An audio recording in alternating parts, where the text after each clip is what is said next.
आज मैं आपको हमारी ही यूनिवर्स की एक ऐसी रियलिटी बताने वाला हूं जिसने लिटरली पूरी दुनिया के बड़े से बड़े रिसर्चर्स तक को भी हिलाकर रखा है। क्योंकि गाइस उन्होंने एक ऐसे सुपरमैसिव ब्लैक होल को डिस्कवर किया है जिसे फिजिक्स के लॉ के अकॉर्डिंग टू एग्जिस्ट करना ही नहीं चाहिए था, लेकिन बावजूद इसके भी ना सिर्फ वो हमारी फिजिक्स और साइंस का मजाक बना रहा है, बल्कि उसने अपने अंदर दो इतने बड़े बड़े कॉस्मिक बबल्स भी बना लिए हैं कि उसमें मिल्की वे जैसी 7 गैलेक्सीज तक आराम से समा सकती है। और अब सबसे डरावनी बात जो हमसे ये बोलती है कि अगर एक ब्लैक होल हमारे फिजिक्स या फिर साइंस के सारे ही रूल्स को तोड़कर कुछ अजीब सा कर सकता है, तो हमारी गैलेक्सी के अंदर ही मौजूद black hole Sagittarius A star क्या इसी पाथ पर आगे बढ़कर कुछ ऐसा करने वाला है जो हमारे प्लेनेट अर्थ के फ्यूचर को डिसाइड करेगा? वेल गाइस, आज की ये वीडियो आपको यही सारी चीजों के साइंटिफिक आंसर देगी। तो हाय गाइस, मैं हूं आकाश और चलिए सॉल्व करते हैं एक ऐसी मिस्ट्री को जो शायद फिजिक्स की टेक्स्ट बुक से ही आपका भरोसा उठा दे।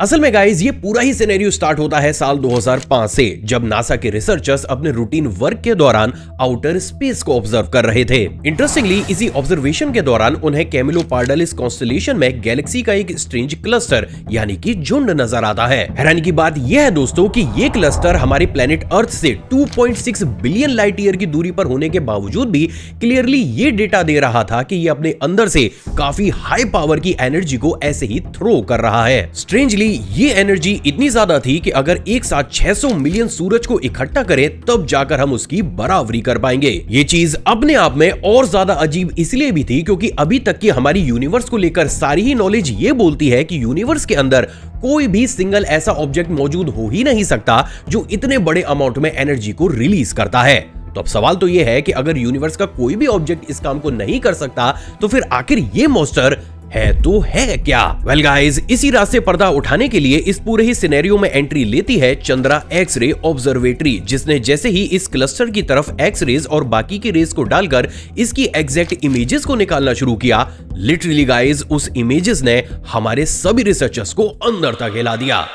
असल में गाइस हमारे रिसर्चर्स ने ये देखा कि इस क्लस्टर के अंदर 2 जाइंट कॉस्मिक कैविटीज मौजूद है, यानी कि सिंपल लैंग्वेज में इस क्लस्टर के अंदर 2 परफेक्टली सर्कुलर शेप के इतने बड़े बबल या फिर होल्स मौजूद हैं जिनमें जरा सी भी हॉट गैसेस और स्पेस मैटर मौजूद नहीं है। ये ठीक ऐसा ही है जैसे अचानक से समुद्र के बीचों बीच आपको सर्कुलर शेप में एक ऐसी जगह देखने को मिले जहां पर एक ड्रॉप पानी भी ना हो। तो अब 2 सवाल सबसे बड़े स्केल में खड़े होते हैं। नंबर 1, फिर भाई आखिर ये बबल्स हैं कितने बड़े, और नंबर 2, आखिर ये बने कैसे? असल में गाइस बात अगर इनके साइज की जाए तो इनका डायमीटर लगभग 6 लाख लाइट ईयर से लेकर 7 लाख लाइट ईयर्स तक है। अब कंपैरिजन के लिए मैं आपको ये बता दूं कि हमारी एंटायर मिल्की वे गैलेक्सी जिसमें अरबों खरबों स्टार्स मौजूद हैं, उसका टोटल डायमीटर ही 1 लाख लाइट ईयर है। तो उस हिसाब से इस क्लस्टर के अंदर के सिर्फ वो 2 बबल्स ही इतने बड़े हैं कि उसमें 6 से लेकर 7 मिल्की वे जैसी गैलेक्सीज समा सकती हैं। तो अब सवाल ये बचता है कि फिर आखिर ये जाइंट बबल्स बने कैसे? वेल गाइस, इसके पीछे का सबसे बड़ा रीजन है ब्लैक होल। असल में नॉर्मली जब भी कोई भी ब्लैक होल बनता है तो वो अपनी मैसिव ग्रेविटी के चलते हुए आसपास की चीजों और प्लैनेट्स को अपने अंदर खींचकर निगल लेता है। अब जब ये प्रोसेस होता है तो सभी ब्लैक होल्स उन ऑब्जेक्ट को निगलने के बाद अपने अंदर से हॉट गैसेस और चार्ज पार्टिकल्स के प्लाज्मा को रिलीज करते हैं। अब जब किसी भी ब्लैक होल के मुंह से इन तरीके के फ्लैशेस रिलीज होते हैं तो वो अपने आसपास मौजूद स्पेस मैटर या फिर गैसेस को पूरे ही तरीके से साफ कर देते हैं। रिजल्ट, हमें स्पेस के अंदर कुछ ऐसे वॉइड्स देखने को मिलते हैं जहां पर किसी भी तरीके का कोई मैटर नहीं होता। बेसिकली ये एक तरीके की यूनिवर्सल लिमिट होती है जो ये डिसाइड करती है कि एक ब्लैक होल मैक्सिमम कितना बड़ा बन सकता है, क्योंकि नॉर्मली जब भी कोई ब्लैक होल अपने आसपास के ऑब्जेक्ट्स या फिर मैटर को निगलना शुरू करता है तो ना सिर्फ उसका साइज बढ़ता है बल्कि उसके अंदर से निकलने वाली इन फ्लैशेस की इंटेंसिटी भी बढ़ती चली जाती है। अब एक पॉइंट पर पहुंचने के बाद इसके अंदर से निकलने वाली फ्लैशेस की इंटेंसिटी इतनी ज्यादा बढ़ जाती है कि वो ब्लैक होल के आसपास मौजूद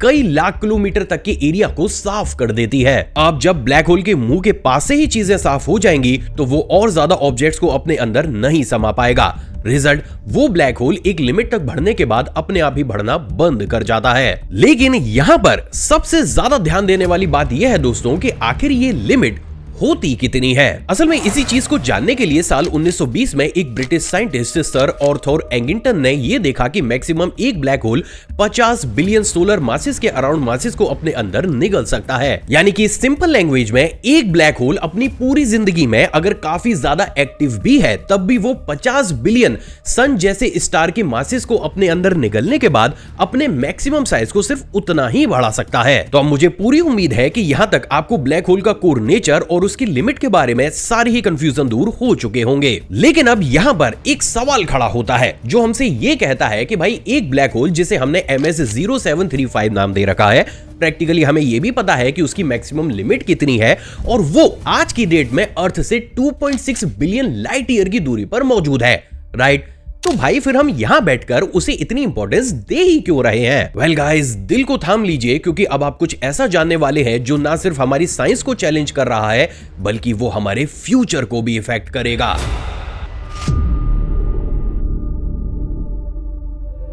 असल में गाइज हमारी फिजिक्स का सबसे सॉलिड लॉ हमसे यह बोलता है कि इस कंप्लीट यूनिवर्स में जितनी भी चीजें मौजूद हैं उनकी एक लिमिट है। जैसे एग्जांपल के लिए एक बलून में कितनी हवा आ सकती है, एक बिल्डिंग मैक्सिमम कितनी हाइट तक बनाई जा सकती है और इंसानों का दिल मैक्सिमम कितना तेज धड़कता है, ये सब एक लिमिट में बने हुए हैं। अब इंटरेस्टिंग बात यह है दोस्तों कि ये लिमिट सिर्फ हमारे प्लेनेट अर्थ तक ही सीमित नहीं है बल्कि प्रैक्टिकली यूनिवर्स में मौजूद जितने भी गैसेस, प्लैनेट्स, रेडिएशन या फिर ब्लैक होल भी मौजूद है उनके ऊपर भी ये लिमिट लगती है। और यही लिमिट हमें ये बताती है कि अगर एक ब्लैक होल अपनी मैक्सिमम रीच पर पहुंचकर 50 बिलियन सोलर मासेस को अगर निगल लेता है तब उससे मैक्सिमम 15 से 20 मिलियन सोलर मासेस जितनी एनर्जी रिलीज होती है। बट व्हाट इफ कि अगर मैं आपसे ये बोलूं कि बस यहीं पर ही आकर हमारी साइंस और यूनिवर्स को लेकर हमारी सारी ही सोच एक कोने में पड़ी नजर आती है। क्योंकि गाइस बात अगर MS0735 ब्लैक होल की जाए तो इससे सिर्फ रिलीज होने वाली एनर्जी ही 30 बिलियन सोलर मासेस के बराबर है। नाउ जस्ट इमेजिन कि अगर एक ब्लैक होल से सिर्फ निकलने वाली एनर्जी की ही इंटेंसिटी इतनी ज्यादा है तो उसने प्रैक्टिकली कितने बड़े स्केल में आसपास के स्पेस मैटर और प्लैनेट्स को निगला होगा। लिटरली गाइज हर एक सेकंड में 2 अर्थ जैसे planet. And by the way ये कोई इतिहास की घटना नहीं बल्कि शायद अभी आप जब इस वीडियो को देख रहे हो ये ब्लैक होल तब भी इस काम को कर रहा है। अब बात अगर करंट स्टडीज और एस्टिमेट की जाए तो रिसेंटली नासा के रिसर्चर्स का यह मानना है कि इस ब्लैक होल का actual mass somewhere between 100 billion से लेकर 200 बिलियन सोलर मासेस के बीच होगा। यानी कि हमारी फिजिक्स के कंप्लीट लॉ और मैथमेटिकल इक्वेशन जो बार बार हमसे ये बोलती है कि एक ब्लैक होल का maximum size 50 billion solar masses ही हो सकता है, ये ब्लैक होल उस लिमिट से भी डबल या फिर ट्रिपल के बराबर है। जिससे ये बात पूरे तरीके से क्लियर हो जाती है कि हमारी यूनिवर्स को लेकर हमारी बेसिक अंडरस्टैंडिंग और यहां तक कि फिजिक्स भी पॉसिबली पूरे तरीके से सही नहीं है। अब इस पॉइंट पर आने के बाद आप में से बहुत से लोगों के दिमाग में ये आया होगा कि भाई ये तो चीज बाई चांस भी हो सकती है कि एक बार हमारी साइंस या फिर फिजिक्स फेल हो गई हो, राइट? तो चलो गाइज अब मैं आपको एक ऐसी रियलिटी से रूबरू कराता हूं जिससे आपको यह पता चलेगा कि यूनिवर्स में कुछ ऐसा भी मौजूद है जो हजारों सालों से चुपके से हमारे प्लेनेट अर्थ के पास मौजूद है और हम हमारी इसी साइंस की वजह से पिछले कई दशकों से उसे समझ तक नहीं पाए और शायद यही चीज आगे चलकर हमारे प्लेनेट अर्थ का फ्यूचर भी डिसाइड करेगी।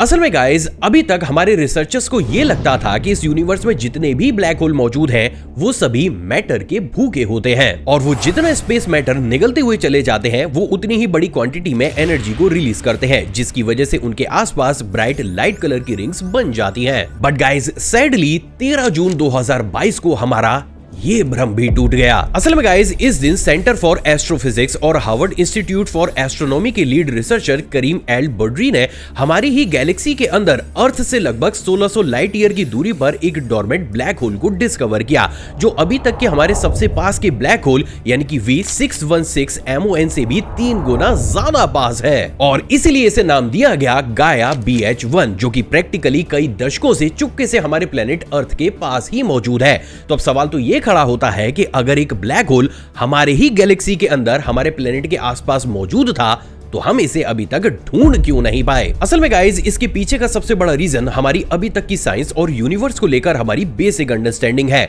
जो हमसे ये बोलती है कि स्पेस में जितने भी ब्लैक होल होते हैं वो सभी केओस को जनरेट करते हैं, जहां पर वो बहुत ज्यादा वायलेंटली अलग अलग प्लैनेट्स या फिर स्पेस ऑब्जेक्ट को अपने अंदर लेकर जाते हैं और तेज लाइट की गामा रेज और पल्सेस को रिलीज करते हैं। लेकिन गाइज बात अगर गाया BH1 जैसे डोरमेंट ब्लैक होल की जाए तो ये वायलेंट होने की बजाय पूरे ही तरीके से शांत और स्टेबल है। इवन ये चुपचाप इतनी खामोशी से स्पेस में छिपे रहते हैं कि ये अपने कंपेनियन स्टार तक को भी नहीं खाते और इसलिए इनके आसपास हमें चमकने वाली एक्सक्लेरेशन डिस्क भी देखने को नहीं मिलती। रिजल्ट, इन तरीके के ब्लैक होल्स को स्पेस में ढूंढ पाना हमारे लिए बहुत ज्यादा इम्पॉसिबल होता है। तो अब यहाँ पर यह सवाल खड़ा होता है कि अगर एक ब्लैक होल इस तरीके से स्टेबल और खामोश है तो क्या प्रैक्टिकली हमें उससे डरना चाहिए? वेल गाइस, रीसेंट स्टडीज हमें सजेस्ट करती हैं कि यस, मे बी डरना चाहिए। असल में जब से हमें गाया BH1 ब्लैक होल डिस्कवर हुआ, हम लगातार उसके ऊपर रिसर्च और स्टडीज को कर रहे हैं। इंटरेस्टिंगली इन्हीं स्टडीज के बीच हमारे साइंटिस्ट को इस ब्लैक होल के अंदर स्पेस शुगर, जिसे कि ग्लाइकोल्डिहाइड भी कहा जाता है, वो अच्छी खासी क्वांटिटी में मिली, जो काफी हद तक इस चीज को क्लियर करती है कि शायद गाया BH1 ब्लैक होल ने अपनी पूरी लाइफ में किसी ऐसे प्लेनेट को भी अपने अंदर समाया होगा जो शायद लाइफ को सपोर्ट करता हो। सिर्फ इतना ही नहीं, बल्कि इस ब्लैक होल की डिस्कवरी के बाद 2 और ऐसे ही साइलेंट ब्लैक होल हमें हमारी गैलेक्सी के अंदर अभी तक डिस्कवर हो चुके हैं। अगर ये चीज आपको थोड़ा सा चौंका रही है तो जरा सा ठहर जाइए, क्योंकि रिसेंटली साल 2025 में ही हमारे रिसर्चर्स ने इस ओर भी इशारा किया है कि गाया ब्लैक होल जैसे साइलेंट ऑब्जेक्ट्स हमारे प्लेनेट अर्थ के और ज्यादा भी करीब मौजूद हो सकते हैं। लेकिन क्योंकि ये अपना कोर नेचर वैसा नहीं रखते जैसे हमारे साइंस के प्रिंसिपल हमें बताते हैं, तो इन्हें डिस्कवर कर पाना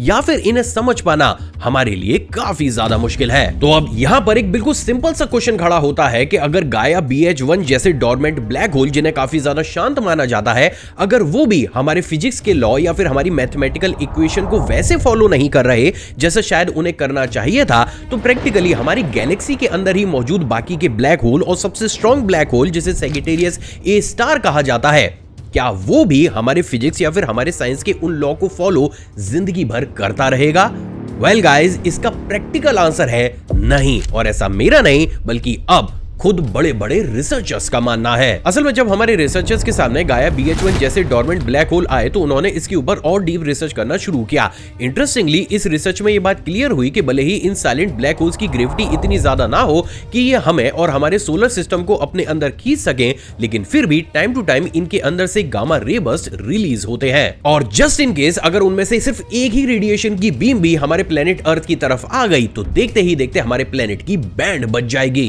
जहां पर सबसे पहले तो इस रेडिएशन की वजह से हमारी ओजोन लेयर डैमेज होगी। देन सडनली टेम्परेचर बढ़ने के साथ साथ हमारे प्लेनेट और आसपास मौजूद सोलर सिस्टम के बाकी के प्लेनेट्स तेजी से वॉबल करते हुए अपनी ऑर्बिट से दूर चले जाएंगे। और जब ऐसा होगा तो ना सिर्फ सन से हमारा डिस्टेंस चेंज होगा बल्कि शायद हम उसके हैबिटेबल जोन से भी बाहर चले जाएं। एंड बाय द वे, ये कोई साइंस फिक्शनल मूवी की स्क्रिप्ट नहीं बल्कि प्रैक्टिकली इतिहास में ऐसा हो भी चुका है। साल 2006 नासा के एस्ट्रोनॉमर जब 3C321 नाम के 2 गैलेक्सीज के सिस्टम को ऑब्जर्व कर रहे थे, तब उन्होंने ये नोटिस किया कि इस सिस्टम से हाई इंटेंसिटी के जेट्स रिलीज हो रहे हैं। इंटरेस्टिंगली यही जेट्स इस सिस्टम के आसपास मौजूद ना सिर्फ बाकी की गैलेक्सी को डिस्ट्रॉय कर रहे थे बल्कि ये अलग अलग प्लैनेट्स के एटमॉस्फेयर को भी खत्म करने के साथ साथ स्टार और ऑब्जेक्ट्स के मूवमेंट को भी स्लो डाउन कर रहे थे। नाउ जस्ट इमेजिन कि अगर यही चीज इन साइलेंट ब्लैक होल से हमारी गैलेक्सी के अंदर स्टार्ट होती है तो उसका अंजाम क्या होगा। तो गाइज, इन शॉर्ट कहने का मतलब ये है कि MS-0735 सिर्फ एक नाम नहीं बल्कि ये एक चेतावनी है, एक सबक है कि यूनिवर्स में एब्सोल्यूट सेफ्टी नाम की कोई भी चीज नहीं होती। और खुले दिमाग से अगर देखा जाए तो यही यूनिवर्स का इकलौता ऐसा रूल है जो कभी भी गलत साबित नहीं होता, क्योंकि गाइस ये कंप्लीट यूनिवर्स इतने केओस से भरा हुआ है कि जिसकी कल्पना आप सपने में भी नहीं कर सकते। हम बस कुछ पलों के लिए लकीली एक ऐसी जगह पर मौजूद हैं जहां तक यूनिवर्स का ये केओस नहीं आ पा रहा। लेकिन ये बोलना कि हमारी साइंस और बेसिक अंडरस्टैंडिंग ने हमसे ये बोला है कि आगे आने वाले लाखों या फिर हजारों साल कुछ भी नहीं हो सकता, शायद इस वीडियो को देखने देखने के बाद आपको ये बात पूरे तरीके से समझ में आ चुकी होगी कि ये स्टेटमेंट कितना ज्यादा बेवकूफाना है। हालांकि गाइस, इस वीडियो को बनाने का मेरा एम सिर्फ यही आपको समझाना था कि भाई यूनिवर्स एक ऐसी चीज है जिसे अभी हम शायद 0.001% ही समझ पाए हैं और बाकी सब हमारे लिए अभी भी एक अनसॉल्व्ड मिस्ट्री है। आई होप गाइज आज का एपिसोड आपको पसंद आया होगा और हर एक वीडियो की तरह इस वीडियो को भी आप 6000 लाइक तक जरूर पहुंचाएंगे। साथ ही साथ इस वीडियो को अपने फ्रेंड्स एंड फैमिली के साथ शेयर जरूर कीजिएगा ताकि उनके दिमाग से भी ये भ्रम टूटे कि हम शायद कुछ ज्यादा ही एडवांस हो चुके हैं। नीचे कमेंट सेक्शन में आपकी क्या राय है उसे भी कमेंट जरूर कीजिएगा और अभी आपकी स्क्रीन पर आपको जो 2 वीडियोस दिख रही है ना भाई, इन्हें भी चेकआउट जरूर करना क्योंकि ये भी अपने आप में काफी ज्यादा इंटरेस्टिंग है। चैनल पर नए हो तो चैनल को सब्सक्राइब करो, उस बेल आइकन को प्रेस जरूर कीजिएगा। जय हिंद।